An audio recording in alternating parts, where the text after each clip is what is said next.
ejemplo, en el hígado, ¿cuáles son las células del hígado? Los hepatocitos, ¿no? Entonces, en este caso tenemos a las neuronas del sistema nervioso. Y el otro componente del tejido nervioso son las células de la...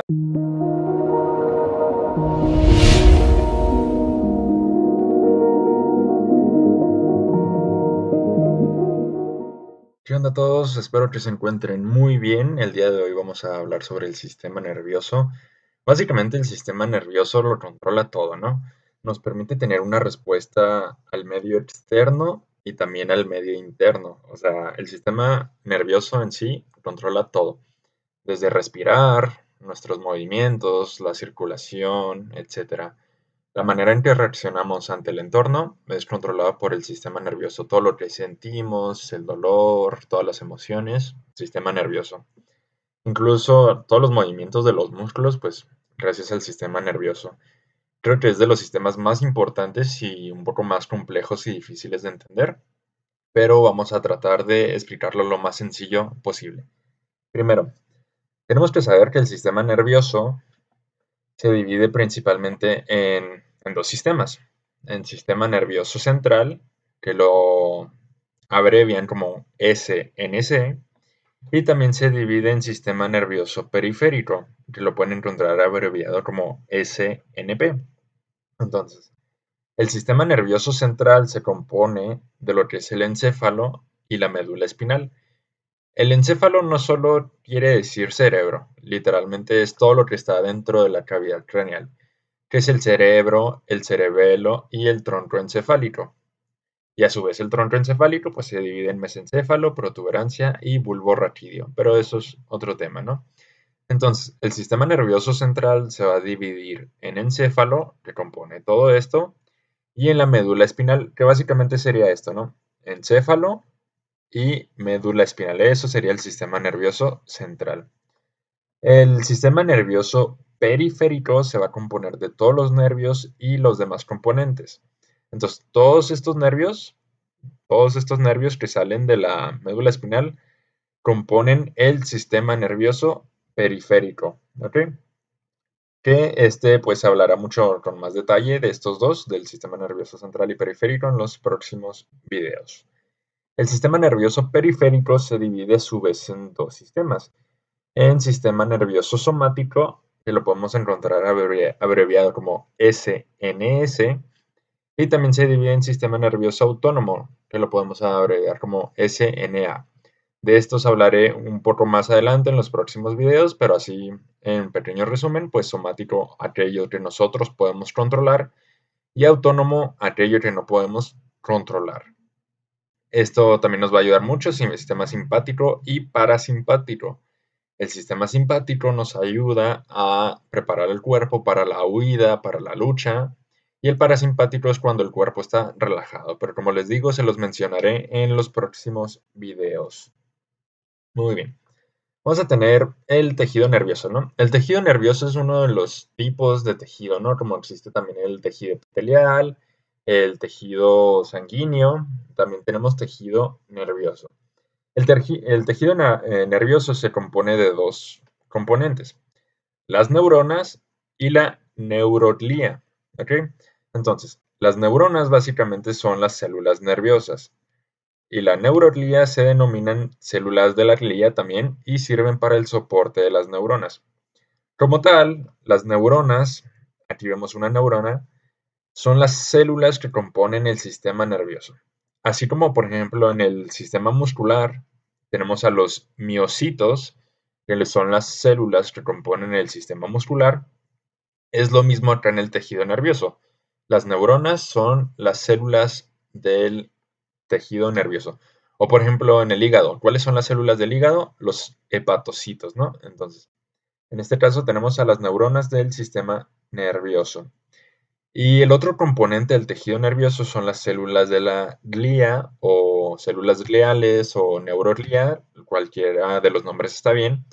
Y estas son muchos tipos de células que ayudan en el soporte y desarrollo de las neuronas. Entonces, la neurona como tal se define como la unidad estructural y funcional del sistema nervioso. Esta se va a componer de un cuerpo denominado soma. Ok, entonces aquí vemos el cuerpo de la célula. Este es el cuerpo, aquí dentro tenemos el núcleo, cuerpo celular o soma. Ok, luego también tenemos unas prolongaciones que salen del cuerpo y es donde recibe la información. Estas prolongaciones se llaman dendritas. Ok, vean, aquí está el cuerpo, todas estas pequeñas prolongaciones que tenemos en el cuerpo se llaman dendritas y por ahí recibe la información. Y también tenemos otra prolongación que es mucho más larga, que aquí la vemos que está saliendo por debajo, que se denomina axón. ¿Ok? El axón es la encargada, es la prolongación encargada de enviar la información, ¿ok? Hacia otras neuronas, hacia otras células. Las neuronas llevan los impulsos eléctricos a todo el cuerpo, que es lo que nos permite que realicemos todos los movimientos. Algunos axones, como les dije, son los que llevan los impulsos, cuentan con una vaina de mielina. ¿Ok? Entonces, recuerden, los axones llevan los impulsos.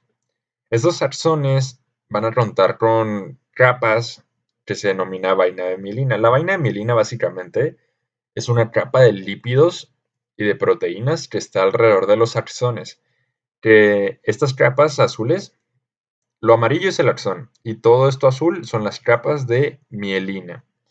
Básicamente esto tiene el objetivo de ayudar para aumentar la velocidad de conducción de los impulsos. Es decir, los impulsos los hace muchísimo más rápidos y por lo tanto, pues esta vaina de mielina también protege al axón. Muy bien. Tenemos dos tipos de neuronas como tal, ¿no? Vamos a tener la neurona motora multipolar y la neurona sensitiva pseudo-monopolar. Obviamente tenemos más tipos de neuronas, pero estas dos van a conformar la mayoría de las neuronas. Las neuronas motoras multipolares poseen dos o más dendritas. Aquí vemos que poseen más de dos dendritas, pero solo poseen un axón. Ok, recordemos, este es el cuerpo. Esta neurona motora multipolar tiene más de dos dendritas, pero solo tiene un axón. ¿Ok? Y todas las neuronas que controlan los músculos esqueléticos y el sistema nervioso autónomo son de este tipo.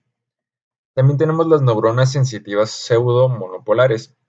Estas tienen una prolongación, pero en realidad son dos prolongaciones, ¿no? Entonces aquí vemos el cuerpo, el soma, y esta como si fuera una sola prolongación, pero en realidad son dos prolongaciones. Vemos como una está para abajo, una para arriba, perdón, y otra para abajo. Entonces, estas pues se extienden a cada lado del cuerpo.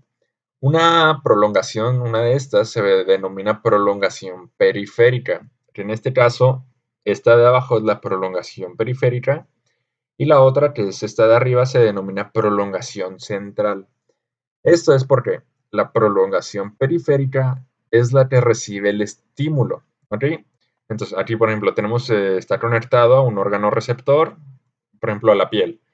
Eh, Te duele la piel, te pellizcas la piel, el estímulo de la piel va a pasar hacia la prolongación periférica, pasa por el soma y luego se va al sistema nervioso central mediante la prolongación central, ¿ok? Entonces, aquí vemos de hecho las flechas, cómo va el impulso en qué dirección. Primero prolongación periférica, después pasa por el soma y después prolongación central. Las neuronas se comunican entre sí mediante una conexión interneuronal o también algo que se denomina sinapsis. Mediante la sinapsis, las neuronas se pasan la información y lo pueden hacer mediante neurotransmisores. Entonces, básicamente la sinapsis es la unión de dos o más neuronas. Aquí vemos una neurona y acá abajito vemos otra neurona. Vemos en estas partes cómo estas neuronas se están conectando.